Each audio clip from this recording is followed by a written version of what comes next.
ഞാൻ പറയുന്നത് മടവൂരിനെ കുറിച്ച് അറിയാൻ ഒരു ഉസ്താദിന്റെ പ്രസംഗവും സോഷ്യൽ മീഡിയയിൽ നിങ്ങൾ കേൾക്കണ്ട. അതൊക്കെ കുറച്ച് കൂടുതലായി പോകും. ട്രെയിൻ പിടിച്ച് നിർത്തി, ഫ്ലൈറ്റ് പിടിച്ച് നിർത്തി, അതൊക്കെ നിങ്ങൾക്ക് ചിലപ്പോൾ സഹിക്കാൻ പറ്റൂല. അസ്സലാമു അലൈക്കും വറഹ്മത്തുള്ളാഹി. അൽഹംദുലില്ലാഹ് അല്ലദീ ഹദാനാ ലിഹാദാ വമാ കുന്നാ ലിനഹ്തദിയ ലൗലാ അൻ ഹദാനല്ലാഹ് അമ്മാ ബഅദ്. അള്ളാഹുവിൻ്റെ അപാരമായ അനുഗ്രഹത്താൽ യഥാർത്ഥ തൗഹീദും സുന്നത്തും സമൂഹത്തെ പഠിപ്പിച്ചു കൊണ്ടുവരുമ്പോൾ സ്വാഭാവികമായും ചില ആളുകൾക്ക് മാറ്റങ്ങൾ ഉണ്ടാകുമെന്നത് യാഥാർത്ഥ്യമാണ്. അത്തരത്തിൽ ഈ കേരള മണ്ണിൽ ശിർക്ക് പ്രചരിപ്പിക്കാൻ വേണ്ടി ശ്രമിച്ചുകൊണ്ടിരിക്കുന്ന സമസ്തയുടെ വിഭാഗ ആളുകൾ അവർ CM മടവൂരിനെ വലിയ പോരിശയാക്കിയും വലിയ മഹാനാക്കിയും പിന്നെ ആ CM മടവൂർ അല്ല തന്നെ എന്ന് പറയുന്ന അവസ്ഥയിലേക്ക് വരികയും ഒക്കെ ചെയ്ത സംഗതികൾ നമുക്കറിയാം.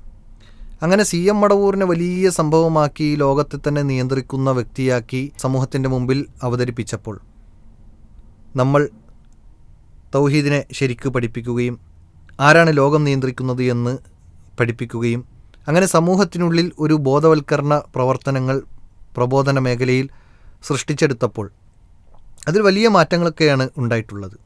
ഒരുപാട് ആളുകൾക്ക് കാര്യങ്ങൾ വ്യക്തമായി. അതിൽ സമസ്തയിലുള്ള ആളുകൾക്ക് പോലും പണ്ഡിതന്മാർക്ക് പോലും അങ്ങനെയൊന്നും പറയാൻ പാടില്ല എന്നു പറഞ്ഞ് പ്രതികരിക്കുന്ന സംസാരങ്ങൾ വന്നു. പക്ഷേ ഇപ്പോൾ വീണ്ടും CM മടവൂര് അള്ളയാണ് എന്ന് പറഞ്ഞു വയ്ക്കുന്ന ഒരവസ്ഥയിലേക്ക് അല്ലെങ്കിൽ അള്ളാഹുവിൻ്റെ വിശേഷണങ്ങളുണ്ട് എന്ന് പറയുന്ന അവസ്ഥയിലേക്ക് കാര്യങ്ങൾ എത്തിയിരിക്കുകയാണ്. അള്ളാഹു കുൻഫയക്കുൻ, അള്ളാഹു ഉണ്ടാകും എന്ന് പറഞ്ഞാൽ അത് ഉണ്ടാക്കുന്നു. അതുപോലെയാണ് മുഹ്യിദ്ദീൻ ഷെയ്ഖും അതുപോലെ CM മടവൂരൊക്കെ അങ്ങനെയാണ് എന്ന് പറഞ്ഞു വെക്കുകയാണ്. അവർ ഉണ്ടാകുമെന്ന് പറഞ്ഞാൽ മതി, ഉണ്ടാകും. അവർ തസറുഫിന് അധികാരമുള്ളവരാണ് എന്നൊക്കെ പറഞ്ഞ് ഇപ്പോൾ ആകെ പിടുത്തം വിട്ട അവസ്ഥയിലുള്ളത്. ഇങ്ങനെ ആളുകൾ ഇതിൽ നിന്ന് പിന്മാറിപ്പോകുന്നു എന്ന് മനസ്സിലാക്കിയ ചില ഉസ്താദുമാർ ആ സമൂഹത്തെ പിടിച്ചു നിർത്താനുള്ള ചില പൊടിക്കൈകൾ കൂടി ഉപയോഗിക്കുന്നുണ്ട്. അതിൽപ്പെട്ട ഒരു ഉസ്താദാണ് നൗഷാദ് ബാക്കവി. അദ്ദേഹത്തിൻ്റെ ഉറൂസിൻ്റെ വേളയിൽ സംസാരിക്കുന്ന ഒരു സംസാരം, ആ സംസാരത്തിൽ തുടക്കത്തിൽ തന്നെ പറയുന്നുണ്ട്, നിങ്ങളിങ്ങനെ ഫ്ലൈറ്റ് പിടിച്ചു നിർത്തുന്നു, ട്രെയിൻ പിടിച്ചു നിർത്തുന്നു എന്നത് എന്ത് വേണ്ട, വിശ്വസിച്ചില്ലെങ്കിലും പ്രശ്നമൊന്നുമില്ല. പക്ഷേ നിങ്ങൾ വിശ്വസിക്കണം. എന്ത്? നിങ്ങൾ ഇവിടെ വന്നിട്ട് കാര്യങ്ങൾ കേട്ടറിഞ്ഞ് ഒന്ന് മനസ്സിലാക്കിയിട്ട് വിശ്വസിക്കണം എന്ന് പറഞ്ഞിട്ട് അദ്ദേഹം സംസാരിക്കുന്നുണ്ട്. ആ സംസാരം കേട്ടതിന് ശേഷം വിഷയത്തിലേക്ക് വരാം. കറാമത്ത് പൂത്തുലയുന്നത് ഞാൻ പറയുന്നത് മടവൂരിനെ കുറിച്ച് അറിയാൻ ഒരു ഉസ്താദിന്റെ പ്രസംഗവും സോഷ്യൽ മീഡിയയിൽ നിങ്ങൾ കേൾക്കണ്ട. അതൊക്കെ കുറച്ച് കൂടുതലായി പോകും. ട്രെയിൻ പിടിച്ച് നിർത്തി, ഫ്ലൈറ്റ് പിടിച്ച് നിർത്തി, അതൊക്കെ നിങ്ങൾക്ക് ചിലപ്പോൾ സഹിക്കാൻ പറ്റൂല. കണ്ടോ അദ്ദേഹം സംസാരിക്കുന്നത് കണ്ടോ? അതായത് ഇതൊക്കെ ചിലപ്പോൾ നിങ്ങൾക്ക് വിശ്വസിക്കാൻ പറ്റിക്കൊള്ളണമെന്നില്ല എന്ന് വെച്ചാൽ അത് യാഥാർത്ഥ്യമാണ് എന്ന് പറയാതെ പറയാൻ. ഫ്ലൈറ്റ് പിടിച്ച് നിർത്തി, ട്രെയിൻ പിടിച്ച് നിർത്തി എന്നത് ഒരുപക്ഷെ നിങ്ങൾക്ക് വിശ്വസിക്കാൻ കഴിഞ്ഞോളണമെന്നില്ല എന്ന് പറയുന്നതിൻ്റെ അർത്ഥം എന്താ? നൗഷാദ് ബാക്കവി ഒന്ന് പറയുമോ? അതിൻ്റെ അർത്ഥം ഇത്രയേ ഉള്ളൂ, അതങ്ങനെ സംഭവിച്ചിട്ടുണ്ട്, പക്ഷെ നിങ്ങൾക്കത് വിശ്വസിക്കാൻ കഴിയില്ല എന്നാണ് അദ്ദേഹം പറയാതെ പറയുന്നത്. ശരി, ഏതായാലും അദ്ദേഹത്തിൻ്റെ ബാക്കി സംസാരം നമുക്ക് കേൾക്കാം. നിങ്ങൾ ഇവിടെ വന്നോ? ഇതിന്റെ പരിസരത്ത് പാവങ്ങളുണ്ടല്ലോ, അത് ചോദിക്കുക. നിങ്ങളുടെ ജീവിതത്തിലെ അനുഭവങ്ങൾ എഴുതി തീരാത്ത അനുഭവ പുസ്തകങ്ങളാണ് ഓരോരുത്തരും. അദ്ദേഹം CMൻ്റെ പോരിശ പറയാൻ അത് ആളുകൾക്ക് ബോധ്യപ്പെടുത്താൻ വേണ്ടി ഉപയോഗിച്ച മാധ്യമം ഏതായാലും നന്നായിട്ടുണ്ട്. അതായത് ഇപ്പോൾ എന്നെക്കുറിച്ച് എൻ്റെ വീട്ടിൽ വന്ന് അന്വേഷിച്ചാൽ എൻ്റെ വീട്ടുകാർ എന്നെക്കുറിച്ച് എന്താ പറയുക എന്നതുപോലെ CMൻ്റെ ആളുകൾ ഇപ്പോൾ സമസ്തയുടെ നേതാവിനെക്കുറിച്ച്, സമസ്തയിലെ ഉസ്താദുമാരെക്കുറിച്ചും സമസ്തയിലെ ആളുകളോട് ചോദിച്ചാൽ സ്വാഭാവികമായിട്ടും പോസിറ്റീവായ കാര്യങ്ങളൊക്കെ അല്ലേ പറയുള്ളൂ. എന്നതുപോലെ CM മടവൂരിനെ കുറിച്ച് അറിയണമെങ്കിൽ CM മടവൂരിൻ്റെ മക്കാമ് സ്ഥിതി ചെയ്യുന്ന സ്ഥലത്തുള്ള ആളുകളോട് പോയി ചോദിക്കാൻ, അതുപോലെ CM മടവൂരിൻ്റെ മക്കാമിൽ വരുന്ന ആളുകളോട് ചോദിക്കാൻ നല്ല കഥയായിരിക്കുന്നുണ്ട്. അപ്പോൾ സ്വാഭാവികമായും അവരുടെ ആളുകളോട് ചോദിക്കുമ്പോൾ അതിനെക്കുറിച്ച് എന്തായാലും നെഗറ്റീവ് പറയാതെ പോസിറ്റീവ് പറയാനേ ശ്രദ്ധിക്കുള്ളൂ എന്നത് ഉറപ്പല്ലേ. അതുകൊണ്ടല്ലേ നൗഷാദ് ബാക്കവി അവിടെ പോയി നിന്നിട്ട് പ്രസംഗിക്കുന്നത്. നൗഷാദ് ബാക്കവിയോട് ചോദിച്ചാൽ എന്തേ പറയുള്ളൂ? പോസിറ്റീവായി മാത്രമേ പറയുള്ളൂ. കാരണം എന്താ? കുറച്ച് കിട്ടാനുണ്ട് എന്നുള്ളത് തന്നെയാണ്. ശരി, ഏതായാലും അദ്ദേഹത്തിൻ്റെ സംസാരത്തിലേക്ക് തിരിച്ചു മടങ്ങാം. ഒരുപാടുണ്ടാവും. ഞാനൊക്കെ ഇവിടെ വരുമ്പോൾ ഒരുപാട് ആളുകൾ വരലുണ്ട്. എന്തിനാണ് സാറേ? ഞങ്ങൾ 4 കൊല്ലം കൊണ്ടുവരുന്നു, 3 കൊല്ലം കൊണ്ടുവരുന്നു, 6 മാസം കൊണ്ട് ഇവിടെ തന്നെയാണ്. മോളെ കാര്യം, മോന്റെ കാര്യം ഒക്കെ ഒരുപാട്. അതൊന്നും നമ്മൾ ഈ പൊക്കിക്കെട്ടി പ്രസംഗിക്കാനൊന്നും പോകുന്നില്ല. പക്ഷെ അത് അവർ പറയുമ്പോൾ നമുക്കൊരു അനുഭവമാണത്, നമുക്കൊരു പാഠമാണ്. അപ്പോൾ ഉസ്താദെ, ഞാനൊന്ന് ചോദിച്ചു നോക്കട്ടെ, ഇസ്ലാമിൽ യഥാർത്ഥത്തിൽ അനുഭവവും പാഠവുമാണോ പ്രമാണം? ഈ അനുഭവവും പാഠവുമൊക്കെ ഈ തജ്രിബയൊക്കെ ഈ പറഞ്ഞ മെഡിസിൻ രംഗത്തും അതുപോലെ തന്നെ പ്രകൃതിയാലുള്ള മറ്റു ചില വിഷയങ്ങൾക്കൊക്കെയാണ് ഉപയോഗിക്കാറുള്ളത്. വിശ്വാസരംഗത്ത് എങ്ങനെയാണ് അനുഭവം ശരിയാവുക? അല്ലെങ്കിൽ വിശ്വാസരംഗത്തും കർമ്മ മേഖലയിലും എങ്ങനെയാണ് മറ്റുള്ളവരുടെ അഭിപ്രായങ്ങൾ ശരിയാവുക? മറ്റുള്ളവർ എന്നുദ്ദേശിച്ചാൽ ഖുർആനും സുന്നത്തും പ്രവാചകനും സ്വഹാബത്തും ഒന്നുമല്ല കേട്ടോ. ഇനി ഈ വീഡിയോ ക്ലിപ്പ് കട്ട് ചെയ്ത് നിങ്ങൾ വേറെ പുതിയ വീഡിയോ ഉണ്ടാക്കണ്ട. മറ്റുള്ളവർ എന്ന് ചോദിച്ചാൽ നിങ്ങളിപ്പോൾ പറഞ്ഞ മറ്റുള്ളവരുണ്ടല്ലോ, ആ ഖബറിൻ്റെ അടിയിൽ വന്ന അവിടെ വന്ന് വർഷങ്ങളോളം വന്ന് പോയി നിൽക്കുന്ന ആളുകൾ, അവരുടെ അനുഭവങ്ങൾ എങ്ങനെയാണ് ഇസ്ലാമിൽ തെളിവാവുക? അതുകൊണ്ട് തന്നെ നിങ്ങൾ ശുദ്ധ മണ്ടത്തരങ്ങളും അതുപോലെ തന്നെ ഇസ്ലാമിനെ അതിൻ്റെ ശരിയായ ആദർശത്തിനെ പൊളിക്കാനുമാണ് ശ്രമിക്കുന്നത്. അതിൻ്റെ പ്രമാണങ്ങളും അസ്ലിനെയുമാണ് പൊളിക്കാൻ ശ്രമിക്കുന്നത്. ഇസ്ലാമിൻ്റെ അസ്ലി എന്നത് അത് ഖുർആനും സുന്നത്തുമാണ്. അതിൻ്റെ നെടും തൂണ് എന്നത് അത് തൗഹീദാണ്. അതിനെ പൊളിക്കാൻ നിൽക്കുകയാണെങ്കിൽ വിശ്വാസി സമൂഹം സമ്മതിക്കൂല എന്നാണ്. ഖബറിലേക്കാണ് നിങ്ങളുടെ ക്ഷണം, ഖബറിലെ ആളുകളിലേക്കാണ്, ഖബറിലെ മഹത്തുക്കൾ എന്ന് നിങ്ങൾ പറയുന്ന അത്തരം ആളുകളിലേക്കാണ് നിങ്ങൾ നിങ്ങളുടെ അനുയായികളെ ക്ഷണിച്ചുകൊണ്ടിരിക്കുന്നത്. ഇനി അദ്ദേഹം എന്താ പറയുന്നത് അതുകൂടി കേൾക്കാം. അല്ലാഹുവേ, പടച്ചോനെ, എന്തായി കേൾക്കുന്നത് റബ്ബേ? ബഹുമാനപ്പെട്ടവരുടെ ഷെയ്ഖിനെ കുറിച്ച് പറഞ്ഞിട്ട് പുലിമൊയ്തീൻ അല്ലേ, സുബ്ഹാനല്ലാഹ്,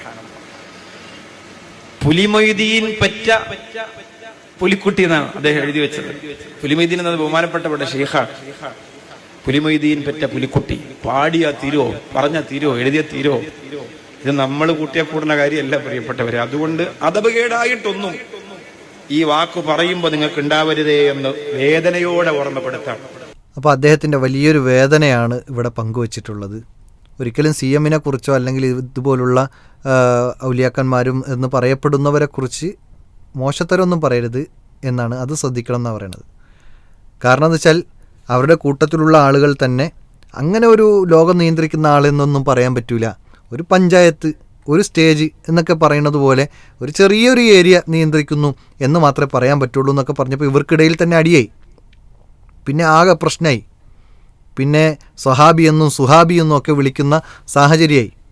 സമസ്ത കേരള ജമിയത്തുലമയുടെ സുന്നിയായ അവസാനത്തെ പ്രസിഡന്റ് ജിഫ്രി മുത്തുക്കയറ്റങ്ങളായിരിക്കും.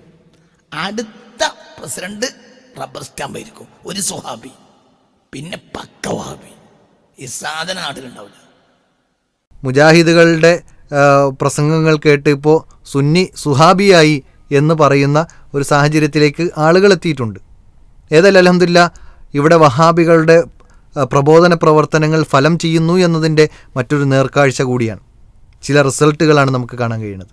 അപ്പോൾ അങ്ങനെ വന്നപ്പോൾ സ്വാഭാവികമായിട്ട് ഇവർക്ക് ഇങ്ങനെ തള്ളുകളൊന്നും അങ്ങനെ ഓപ്പണായി പറയാൻ കഴിയാത്ത സാഹചര്യമായി. ജനങ്ങൾ ഇവരെ കൈയൊഴിയുന്ന അവസ്ഥയായി. മായാവി കഥകൾ കൊണ്ട് കേട്ടിട്ട് മടുത്തു ജനങ്ങൾ. വിശ്വാസി സമൂഹം ഇവരെ തള്ളിക്കളഞ്ഞു തുടങ്ങി. അവിടെയാണ് വീണ്ടും പിടിച്ചു നിർത്താൻ വേണ്ടി നൗഷാദ് ബാക്കവിയുടെ ഈ പരിശ്രമങ്ങളൊക്കെ നടക്കുന്നത്. ഏതായാലും അദ്ദേഹത്തിൻ്റെ ബാക്കി സംസാരം കൂടി നമുക്ക് കേൾക്കാം. ആരും എന്തോ പറയട്ടെ, പുകഴ്ത്തട്ടെ, ഇകഴ്ത്തട്ടെ, ഒക്കെ ആയിക്കോട്ടെ, നമ്മുടെ നാവ് മരിക്കുന്നത് വരെ നമുക്കതിനുള്ള യോഗ്യതയില്ല. നമ്മുടെ ജീവിതത്തിൽ കിട്ടുന്ന അസുലഭ നിമിഷമാണ്. മഹാന്റെ ചാരത്തൊന്ന് പറയാം, നിങ്ങൾക്ക് മനസ്സിലാവുക, നിങ്ങൾ മനസ്സിലാകാതിരിക്കുക, സമയം കുറയുക, അതൊന്നും എനിക്ക് വിഷയമല്ല. അവിടുത്തെ ചാരത്ത് നമ്മളെപ്പോഴാണ് മരിക്കുന്നത് പറയാൻ പറ്റില്ലല്ലോ പ്രിയപ്പെട്ടവരെ. നമ്മളെപ്പോഴാണ് മരിക്കുന്നത് പറയാൻ പറ്റില്ല. മരിക്കുന്നതിന് മുമ്പ് കിട്ടിയ ഒരു അസുലഭ നിമിഷത്തെ ഉപയോഗപ്പെടുത്തലാണ്. അപ്പം അദ്ദേഹം പറഞ്ഞു വയ്ക്കുന്നത് ജീവിതത്തിൽ കിട്ടിയ ഏറ്റവും മഹത്വമേറിയ സമയമാണ് ഈ ഖബറിൻ്റെ അടുക്കൽ നിൽക്കുക എന്നുള്ളത്. ഏത്? CM മടവൂറിൻ്റെ ഖബർ അസുലഭ നിമിഷമാണ് എന്നാണ് അദ്ദേഹം പറഞ്ഞു വയ്ക്കുന്നത്. അദ്ദേഹം പറയുന്നുണ്ട് മരിക്കുന്നത് എപ്പോഴാണെന്ന് അറിയില്ല. അപ്പോൾ മരിക്കുന്നതിന് മുമ്പ് ഇദ്ദേഹത്തിൻ്റെ ഭാഷയിൽ ആ ഖബറിങ്കൽ ചെല്ലണം, അവിടെ ആശങ്കകൾ ബോധ്യപ്പെടുത്തണം, എന്നിട്ട് അതിൽ നിന്ന് പരിഹാരങ്ങൾ തേടണം എന്നൊക്കെയുള്ള ചില സംസാരങ്ങളിലൂടെയാണ് അദ്ദേഹം സംസാരിക്കുന്നത്. എത്ര വലിയ അബദ്ധമാണ്! എങ്ങനെയാണ് ഇതൊക്കെ സമൂഹത്തിൻ്റെ മുമ്പിൽ നിങ്ങൾക്ക് പറയാൻ കഴിയുന്നത്? മരിക്കും എന്നത് ഉറപ്പാണ് സഹോദര. കുല്ലു നഫ്സിൻ ദാഇഖത്തുൽ മൗത്ത് ഐനമാ തകൂനു യുദ്രിക്കുമുൽ മൗത്ത്. എവിടെയാണെങ്കിലും നമ്മളെ മരണം പിടികൂടും. വലൗ കുന്തും ഫീ ബുറൂജിൻ മുശയ്യദ, അത് ഏത് കോട്ടയ്ക്കുള്ളിൽ ഒളിച്ചു നിന്നാലും ശരി, ഏത് ഖബറിൻ്റെ അടുക്കൽ ചെന്ന് നിന്നാലും ശരി, മരണം ഉറപ്പാണ്. പക്ഷേ പ്രവാചകൻ ബുദ്ധിമാനെക്കുറിച്ച് പറഞ്ഞിട്ടുണ്ട്. അയ്യുന്നാസി അക്കിയസ് എന്ന സ്വഹാബിയുടെ ചോദ്യത്തിന് പ്രവാചകൻ പറഞ്ഞ മറുപടി ധാരാളമായി മരണത്തെ ഓർക്കുക എന്നതാണ്. നിങ്ങളെ സംബന്ധിച്ചിടത്തോളം മരണത്തെ ഓർക്കുന്നുണ്ട് എന്നുള്ളത് നിങ്ങളുടെ സംസാരത്തിൽ നിന്ന് മനസ്സിലായി. പക്ഷേ രണ്ടാമതൊരു കാര്യം കൂടി നബി സല്ലല്ലാഹു അലൈഹി വസല്ലം കൂട്ടിച്ചേർത്തിട്ടുണ്ട്. അക്സറുഹും ലിൽ മൗതി ദിക്റ, ആ മരണാനന്തര ജീവിതത്തിനു വേണ്ടി ഇസ്തിഅദാദ, അധ്വാനിക്കുകയും ചെയ്യുന്നവനാണ്. എന്ന് വെച്ചാൽ ഖബറിങ്കൽ പോയി ചോദിക്കുന്നവനെന്നല്ല, അവൻ അധ്വാനിക്കണം, റബ്ബിന് വേണ്ടി ഇബാദത്തുകൾ സമർപ്പിക്കണം, റബ്ബിനോട് പ്രാർത്ഥിക്കണം. റസൂലുള്ളാഹി സ്വല്ലല്ലാഹി അലൈഹി വസല്ലം ജീവിതത്തിൽ കാണിച്ചു തന്ന മാതൃക എന്താണ്? മുഴുവൻ റബ്ബിനോടുള്ള തേട്ടമാണ്. ഏതു പ്രതിസന്ധിയിലും ഏതു പ്രയാസത്തിലും അള്ളാഹുവിനോട് മാത്രം പ്രാർത്ഥിച്ച രംഗങ്ങളാണ് ഹദീസുകളിൽ കാണാൻ കഴിയുന്നത്. വിശുദ്ധ ഖുർആനിൽ എവിടെയും എടുത്തു നോക്കാം. നമ്മുടെ ഇബാദത്തുകൾ, ഇസ്ലാം പഠിപ്പിച്ച ഇബാദത്തുകൾ എടുത്തു നോക്കൂ. നിസ്കാരം, എവിടെയും അള്ളാഹു അല്ലാത്ത ആളുകളോട് പ്രാർത്ഥനയില്ല, സഹായ തേട്ടമില്ല. ഹജ്ജ്, ഉംറ, ഇവിടെ എങ്ങും അള്ളാഹു അല്ലാത്ത ആളുകളോടുള്ള തേട്ടമോ സഹായ തേട്ടമോ പ്രാർത്ഥനയോ ഒന്നുമില്ല. ഇസ്ലാം പഠിപ്പിച്ച നോമ്പ് ആർക്ക് വേണ്ടിയിട്ടാണ്? ആർക്കും വേണ്ടിയിട്ടല്ലല്ലോ, ആർക്കും വേണ്ടിയിട്ടല്ല. നേർച്ച അള്ളാഹു അല്ലാത്ത ആളുകൾക്ക് സമർപ്പിക്കാൻ പാടില്ല എന്നാണ്. പക്ഷേ ഇത്തരം ജാറങ്ങളിൽ നടക്കുന്നത് നേർച്ച ഔലിയാക്കന്മാർക്കും അമ്പിയാക്കന്മാർക്കും വേണ്ടിയിട്ട് നടത്തുകയാണെന്നാണ്. ചില ജാറങ്ങളിൽ ആട് നേർച്ചയാക്കുന്നു, ചില ജാറങ്ങളിൽ കോഴി നേർച്ചയാക്കുന്നു, ചില ജാറങ്ങളിൽ വലിയ വലിയ മൃഗങ്ങളെ നേർച്ചയാക്കുന്നു. ഇങ്ങനെ തുടങ്ങി സഹോദരങ്ങളെ, സമൂഹത്തിൽ കണ്ടുവരുന്ന വലിയ വലിയ അബദ്ധങ്ങളും അനാചാരങ്ങളും സമൂഹത്തിൽ നിന്ന് തുടച്ചു നിൽക്കേണ്ടതുണ്ട് എന്നതാണ്. നൗഷാദ് ബാക്കവി സമൂഹത്തിനെ ഷിർക്കിലേക്ക് കൊണ്ടുപോകരുത് എന്ന് ഓർമ്മപ്പെടുത്തുന്നു. ഒരിക്കൽ കൂടി അദ്ദേഹത്തിൻ്റെ സംസാരത്തിലേക്ക് തിരിച്ചു മടങ്ങുകയാണ്. അതിന് അള്ളാഹു ഫൈസൽ വൈസി ഉസ്താദ് ഉൾപ്പെടെയുള്ള സംഘാടകർക്ക് അള്ളാഹു വലിയ പ്രതിഫലം കൊടുക്കട്ടെ എന്ന് ആത്മാർത്ഥമായി ഹൃദയത്തിൽ തൊട്ട് ദുആ ചെയ്യാണ്. കാരണം അതൊരു ജീവിതത്തിൽ കിട്ടിയ വലിയ ഭാഗ്യം. മീസാന്റെ ഭാരം കൂടാൻ, കിതാബിൽ നന്മ കൂടാൻ ഈ രാത്രിയിലെ മണിക്കൂറുകൾ ഉപകരിക്കുമെന്നതിൽ ഒരു സംശയവും എനിക്കില്ല. അപ്പോൾ നമ്മുടെ മീസാനിൻ്റെ ഭാരം കൂടാൻ, കിതാബിൽ നന്മയായി രേഖപ്പെടുത്താൻ ഈ ഉറൂസും ആണ്ടും നേർച്ചയൊക്കെ നടത്തണം എന്നാണ് അദ്ദേഹം പറയുന്നത്. എങ്കിലേ അവർക്ക് പോക്കറ്റിൽ കനം നിറയുള്ളൂ എന്നുള്ളതാണ് എനിക്കിവിടെ ഓർമ്മപ്പെടുത്താനുള്ളത്. ആരാ പറഞ്ഞു ഈ മീസാനിൽ കനം തൂങ്ങും? ഏത് ഭാഗത്ത്? തിന്മയുടെ ഭാഗത്ത്. നന്മയുടെ ഭാഗത്ത് തൂങ്ങില്ല. അതുപോലെ നമ്മുടെ നന്മ തിന്മകൾ എഴുതിയ ഗ്രന്ഥങ്ങളിൽ രേഖപ്പെടുത്തും, ഉറൂസ് എന്ന പുത്തനാചാരം ആചരിച്ചവരാണിവർ, അതുകൊണ്ട് ഹൗദുൽ കൗസറിൻ്റെ വെള്ളം പോലും കുടിക്കാൻ പാടില്ല എന്നൊരു പക്ഷേ രേഖപ്പെടുത്തും. അതുകൊണ്ട് ഇത്തരം ഇസ്ലാം പഠിപ്പിക്കാത്ത ആണ്ട് നേർച്ച, അതുപോലെ തന്നെ മരണപ്പെട്ടവർക്ക് വേണ്ടിയുള്ള നേർച്ച, അതുപോലെ അവരുടെ പേരിലുള്ള പല അനാചാരങ്ങൾ, ഉറൂസ്, ആണ്ട്, ഇങ്ങനെ തുടങ്ങി വ്യത്യസ്തമായ സംഗതികൾ നടക്കുമ്പോൾ അതെല്ലാം ഈ ഉമ്മത്ത് വെടിയണമെന്നാണ്. ഇപ്പോൾ ഭീമാ പള്ളിയെക്കുറിച്ച് അവസാനം നമ്മുടെ നിസാം അസ്ഹരി പറഞ്ഞത് അവിടെ ഉറൂസ് വേണ്ടെന്നാണ്. എന്ന് വെച്ചാൽ ചന്ദനക്കുടം വേണ്ട എന്നാണ്. ചന്ദനക്കുടം എന്നത് ഹറാമാണെന്ന് അദ്ദേഹം പറഞ്ഞു. ചന്ദനക്കുടം നടത്തൽ ഹറാമാണ്, അതിൻ്റെ പൈസ ഈ ഉമ്മത്തിന് വേണ്ട എന്ന് അദ്ദേഹം ഭീമാ പള്ളിയുടെ പള്ളി അങ്കണത്തിൽ വെച്ച് പറഞ്ഞ സംസാരമുണ്ട്. ഇപ്പോൾ ഓരോ സ്ഥലത്ത് ഹറാമും ഹലാലും ഒക്കെ വേർതിരിച്ച് വരുന്ന സാഹചര്യമാണ്. അൽഹംദുലില്ലാ, നമ്മളതിൽ സന്തോഷിക്കുന്നു. കാരണം ആ ഉമ്മത്ത് മനസ്സിലാക്കണം, തൗഹീദ് മനസ്സിലാക്കി ഇസ്ലാമിലേക്ക്, യഥാർത്ഥ ഇസ്ലാമിലേക്ക് പ്രവേശിക്കണം. ഉദ്ഖുലു ഫിസ്സിൽമി കാഫ, പൂർണ്ണമായി നിങ്ങൾ ഇസ്ലാമിലേക്ക് പ്രവേശിക്കുന്നതാണ്. പിശാചിനെ അനുസരിക്കരുത് എന്നാണ്. പിശാച് ഇങ്ങനെ ഇട്ടുതരും, ഔലിയാക്കന്മാരോടുള്ള സ്നേഹമെന്നൊക്കെ പറഞ്ഞ്, അവരോടുള്ള ആദരവെന്നൊക്കെ പറഞ്ഞ് അവസാനം അവരെ ആദരിക്കുന്ന ആ ഒരു അവസ്ഥയിൽ നിന്ന് ആരാധനയിലേക്ക് എത്തിക്കുന്ന പ്രവർത്തനങ്ങളിലേക്കാണ് ഈ ഉമ്മത്ത് വഴിമാറിക്കൊണ്ടിരിക്കുന്നത്.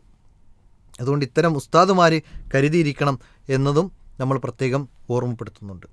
ഈ അനുഭവങ്ങളും ആളുകൾ പറയുന്നതുമാണോ പ്രമാണം എന്നത് ഒരിക്കൽ കൂടി നൗഷാദ് ബാക്കവിയോട് ചോദിക്കാൻ ഞാൻ ആഗ്രഹിക്കുകയാണ്. അതോടൊപ്പം ഇമാം ഷാഫിഈ റഹ്മത്തുള്ളാഹി അലൈഹി പറഞ്ഞു വച്ച ഒരു വാചകം നിങ്ങളെ ഓർമ്മപ്പെടുത്തുകയുമാണ്. എന്താ പറഞ്ഞെന്നറിയോ?